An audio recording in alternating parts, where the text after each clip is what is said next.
তা চাইনিজ ডিশটা কীভাবে রান্না করলাম চলেন আমরা মূল রেসিপিতে চলে যাচ্ছি। তা আমি আজকে চিকেন, আসসালামু আলাইকুম, আজকে চিকেন আমি সবজি বানাবো চিকেন দিয়ে আর কি। তা এখানে স্টকটা করার জন্য চিকেনটা এভাবে করে কেটে নিয়েছি। তা এখন আমি চিকেনটা, এই যে পানি ফুটে গেছে, এখন আমি চিকেনটা দিয়ে দিলাম। পানি না ফুটার মতো দিয়ে দিতে পারেন, আর সামান্য একটু লবণ দিয়ে দিচ্ছি, আর দিয়ে দেবো একটু আদা রসুনের পেস্ট। এখানে একটু টেস্টিং সল্ট দিয়ে দেবো।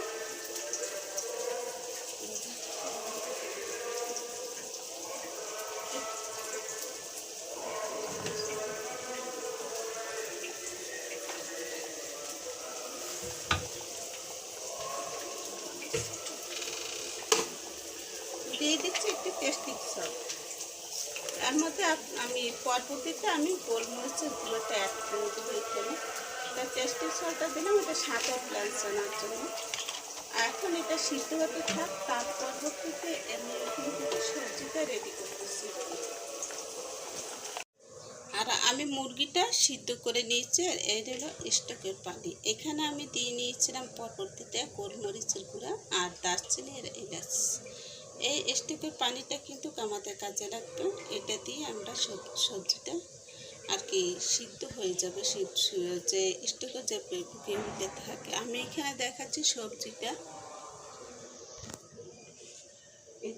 আমি এইখানে যে পানিটা দিয়ে নিয়েছি, এই পানিতে কিন্তু আমি সবজিটা সিদ্ধ করবো। এখানে পেঁপে নিয়েছি আমি, আজকে পেঁপে আর জালি দিয়ে আমি এটাকে করে নেব। জালি আর পেঁপে একসাথে মিশিয়ে নিয়েছি, যেহেতু এটা লম্বা লম্বা করে কিপ করে কেটে নেওয়া লাগবে দেশিভাবে।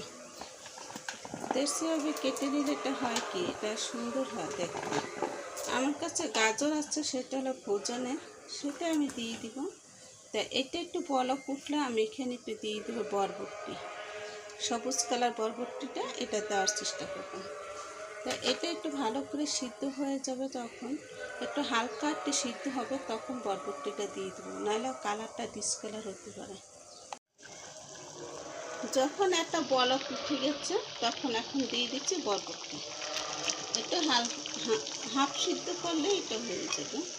পরবর্তীতে রান্না করলে যখন হবে তখন সেটা ফুল সিদ্ধ হয়ে যাবে। তো এটা হালকা আছে একটু সিদ্ধ করে নিচ্ছি, পানিটা পরে ফেলে দেবো। তা এভাবে করে সিদ্ধ করে রান্না করলে আর কি পুরোতে তাড়াতাড়ি করে হয়ে যায়। আর ভেজিটেবল চাইনিজটা এভাবে করে রান্না করে, কিন্তু আমার কাছে ক্যাপসিকাম ছিল না বন্ধুরা, তাই আমি দিতে পারিনি। আচ্ছা যাই হোক, আমার এটাও কিন্তু সবজিটা খেতে খুব সুন্দর লাগে, পোলাও বা আপনার বিট দিয়ে খেতে খুব সুন্দর লাগে। তা চুলায় এখন তেলটা দিয়ে দেবো আর কি প্যানে। আমি যে পাতিলে সব কিছু সিদ্ধ করে নিয়েছি, সেই পাতিলে আমি এটার মধ্যে চড়াচ্ছি। তা পানিটা শুকিয়ে এলে তারপর আমি তেলটা দিয়ে দেবো। এটা রান্না করতে একেবারে সহজ, অল্প সময়ের মধ্যে রান্নাটা হয়ে যায়। এখন দিয়ে দিলাম তেলটা এটা বুঝে শুনে দিয়ে দেবেন, কতটুকু লাগবে সেই পরিমাণটা আপনারা দিয়ে দেবেন।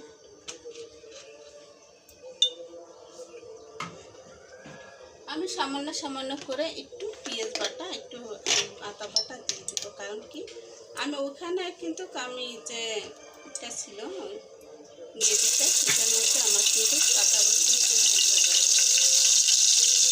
সামান্য করে এক ফোঁটা করে দিয়ে দিচ্ছি। এটা কিন্তু অবশ্য দেয় না, এটা হলো আমি দিয়ে দিচ্ছি আর কি। দিয়ে দিচ্ছি স্বাদ মতো লবণ।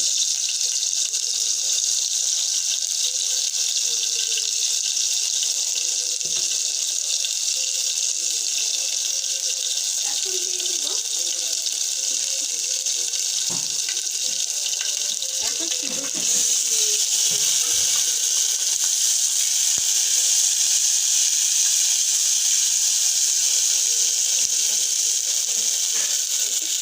ভাজা হয়ে গেছে। আমি কিন্তু কুচিয়ে দিয়ে দিই আর কি, এর জন্য আমি বাটাটা দিয়ে নিচ্ছি।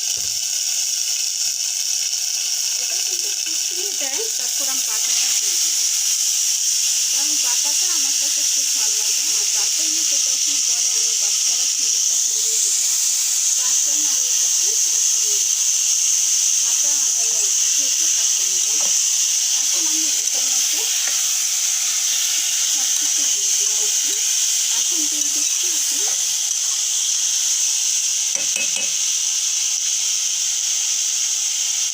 চিকেনটা সিদ্ধ করা চিকেনটা আমি এভাবে করে নিয়েছি। এখন এই চিকেনটা দিয়ে দিচ্ছি। চিকেনটা কিন্তু কাজে দেওয়ার কথা ছিল, চিকেনটা যেহেতু সিদ্ধ করা তার জন্য এটা পরে দিয়ে দেবো। এখন খুব সুন্দর করে এটাকে নেড়ে চেড়ে নিতে এখন দিয়ে দিচ্ছি সে দিয়েছি আমি এরকম করে কেটে নিয়েছি আর কি, এরকম খালের করে আর কি পাতার মতন করে নিয়ে দিয়ে দিচ্ছি কয়েকটা কাঁচামরিচ লম্বা করে। এটা কি ক্যাপসিকাম বলতে পারেন আপনারা, এরপরে ক্যাপসিকাম আছে এরকম দেখ, এটা কোনো দিচ্ছি নিয়ে দেখুন। আর এমনি আর দিয়ে দিচ্ছি একটু রেগুলার কাঁচা মশলা থেকে ছড়িয়ে। এখন দিয়ে দেবো ব্ল্যাক পেপার বা হোয়াইট পেপার। আমি হোয়াইট পেপারটা দিয়ে দিচ্ছি, এটা হলো সাদা গোলমরিচ। তারপর দিয়ে দেবো এখানে সয়া সস। সয়া সসটা খুব স্পেসিফিক লাগবে সেই পরিমাণ মতো মশলা দিয়ে দিলাম, বেশিটা দিয়ে নিই। এটা হলো ব্ল্যাক সয়া সস।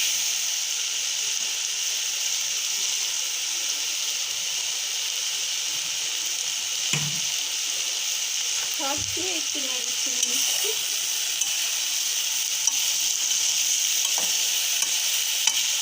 এখন যে এক্সট্রা পানিটা ছিল সেটা দিয়ে দিচ্ছি। এটা হতে আর সময় লাগবে না, কারণ সবজিটাও সিদ্ধ করা আর মুরগিটাও সিদ্ধ করা।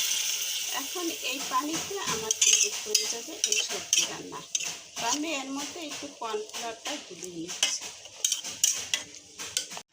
কর্নফ্লাওয়ারটা গুলিয়ে নিয়েছি, আর এইভাবে গুলিয়ে নিয়ে এটাকে কিন্তু নেড়ে চেড়ে দিতে হবে, নাহলে কিন্তু জ্বালা পেটে যেতে পারে এটা। তা আমি একটু নেড়ে চেড়ে দিয়ে দিচ্ছি, যতটুকু লাগবে সেই পরিমাণটা বুঝে দিয়ে দেবো। তা আমি আবার এই সবটার একটু পরিমাণটা একটু বুঝি, অনেক দিনে তো রান্নাবান্না করি তো, তাই একটু বোঝার চেষ্টা হয়ে গেছে অনেকখানি। তা এখন আমি আরেকটু এটা লাগবে, তা আমি পুরোটা এখানে দিয়ে দিচ্ছি।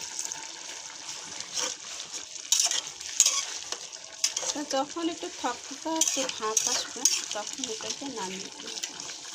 আর থকথকা ভাবটা আসলে তখন একটু বুঝতে পারবেন কেমন ঘনটা হয়েছে। এই যে এখনই দেখুন কেমন সুন্দর একটা ঘনটা একটা কালার এসেছে। তাহলে আমি আরেকটু থকথকা করে নামিয়ে দিচ্ছি। আর দেখুন চাইনিজ ডিশ কিন্তু রেডি হয়ে গেছে। কে কে খাবেন বলেন তো, আসেন, আমি সবাইকে খাওয়াতে রাজি আছি। আর আমার এই চাইনিজ ডিশটা কেমন লেগেছে আপনাদের কাছে অবশ্যই ভালো লেগেছে।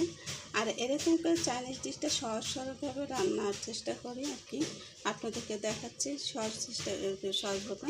তাহলে আজকের মতন বিদায় নিচ্ছি বন্ধুরা, আল্লাহ হাফেজ।